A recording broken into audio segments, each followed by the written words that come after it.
Spoken to Malcolm on the phone a couple of times.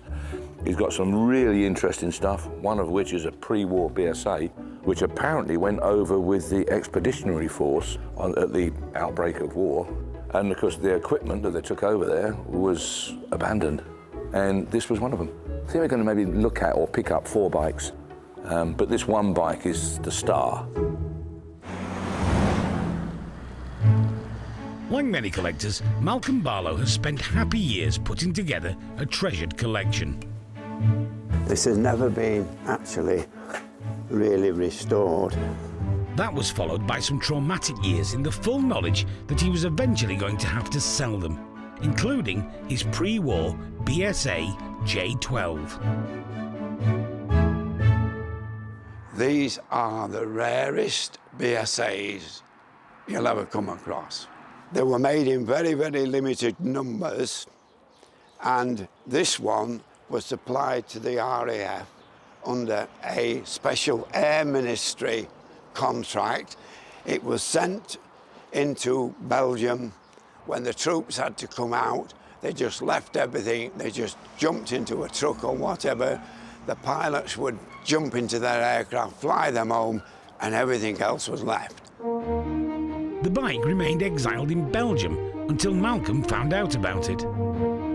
So me and my son bottled off down to Dover, so we did a deal for the bike. I must admit, I paid a lot of money for it. The only difference between this bike and its original condition is put a civilian fuel tank on.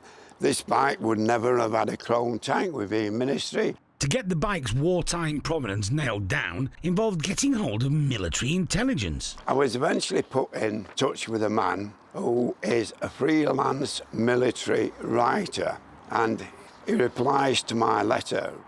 This one may have been captured or hidden away by civilians. It is a very rare survivor.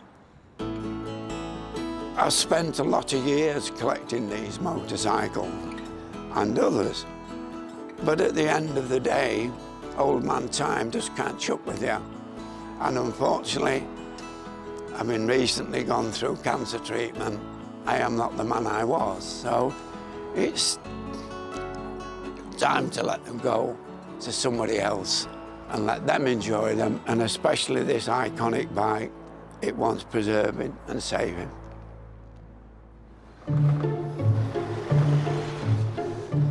Bit more.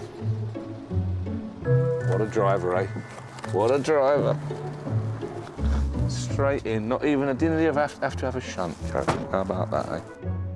Derek's landed in Doncaster, where Malcolm Barlow's BSAs are all lined up, present and correct. Right then, what we got? Oh, we got some fancy We've got 2 stuff here, silver then. stars. Yeah, aye. We got a Rocket Gold Star replica, 16 to 20 for a genuine one. I've got a Goldie that I should be selling that I wouldn't have took less than 20 grand for 5 years ago. Yeah. 10 grand now. Run through with me what I've got to try and get. I will look into return 6.5 on Rocket Goldie. The 2 silver stars. Do you think I'm being too unrealistic at 7.5 and 7? Yeah. Yeah? Won't make it. Well, Yeah, won't make it. you know the market.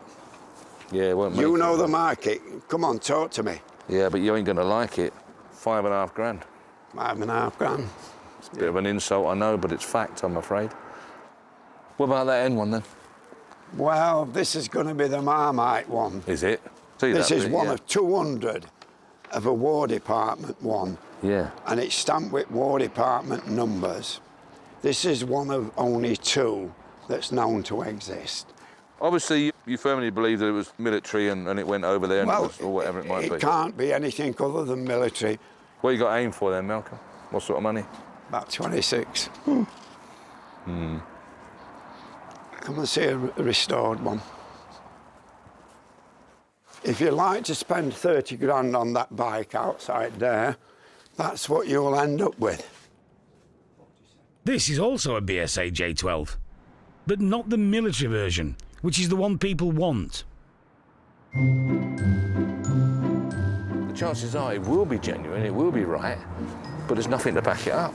So I can't see how we can say that. I've got my doubts about it, really. It don't even look a military bike, does it, you know?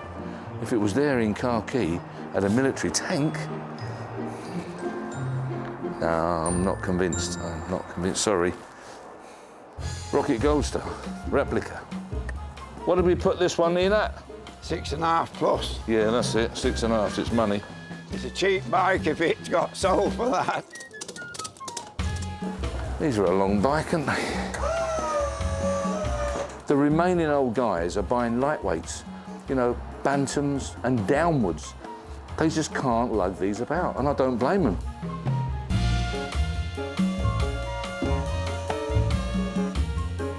Perfect. You don't want to check this J12 then? Tell you what I'll do, I'll make a few phone calls, and if I can get one of my bigger buyers warm on it, I'll ring you and I'll come and get it. Nice to have met you. And you, love, and you. And I'll keep you informed. I'll do that bit of paperwork, put it in the post to you. Yeah, no problem. Just hoping the bags don't come back, so... I'll do my best for you. We'll try. Right, I'll make a move. Good show. See you again soon. In you get, then.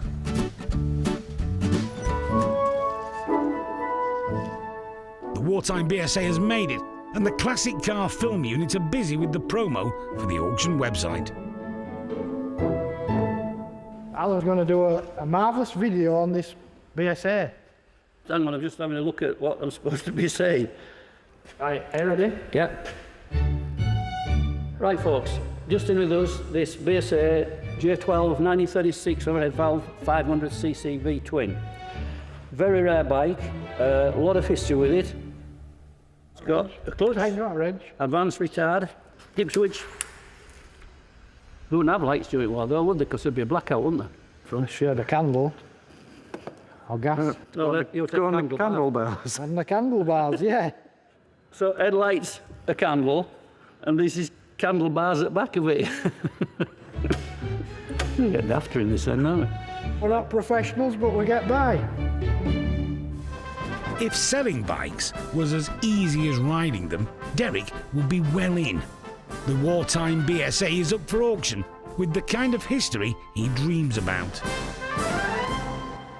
Apparently went over to France and remained there. People have got to understand that most of our kit that went over there didn't come back, and it was either blown up or stolen. If this went over with the expeditionary force, which it allegedly did, then the Germans or the French would have snaffled it up. No doubt some Frenchmen did and thought, oh, I'll keep that till after the war, and it'd be interesting to know what shed it languished in for years and years, but I bet it did. The intriguing thing about it, really, and the bit that I'm just a little tiny bit concerned about, is it's not now in military uniform, for the want of a better word. I can only imagine that someone's gone to quite a lot of trouble to strip it, change the tank, replace the tank, paint it up and etc. And in my opinion, it leaves no sign of it being a military machine. So I'm a little bit sceptical about it. I can't help being that. But apparently all the numbers and the records check out. There you go. Make your own mind up about it. Extremely rare bike. It's a brilliant vehicle and a fantastic purchase for somebody, but not at 27,000 quid. I personally rate it between 7,000 and 10,000 quid. That's a long way off. A long way off. Here it is today, your chance to buy a very, very special bike with tremendous history. Let's face it, it is totally unique. So a bit of British military history that is connected to the D-Day landings. It's absolutely amazing. I've got some bids with me. I'm starting it at 15,000, 15, 15, 16, 17, 17,000, 17. Going then, £17,000. Here's the 5. 17 for the first, 17 for the second. Third and last time, 17,000, very provisional. Thank you. This is where you struggle to see the value in things, isn't it? Not popular today. The only bid on the table was Derek's commission bid of 17,000. A lot of money, but the vendor wasn't happy with that. So it went back, and the rest of the collection didn't fare much better. 463 is a 43 BSA M23. Rare bit of kit, that. 5,300 only. I hate to, but I've got to pass on that, I'm sorry. 475, 39, BSA 350, 5,400. Can't do it, got more on my sheet. 57, BSA A10, Rocket Gold Star, 5,800. Amazing the way these bikes have gone. Absolutely amazing. Would have doubled that 5 years ago. Guys my age, your age, even Dave's age, they don't want to run them. They're too heavy, they're too old. We want a bit more refinery and we want to press a button, it starts, you know. We don't want to spend 10 minutes trying to kick the bloody thing off, do you? Thinking, I hope it goes. They've had the day. Pre-war cars, pre-war bikes, gone. Market's gone. Simple as that. It might come back one day. I doubt it very much, really.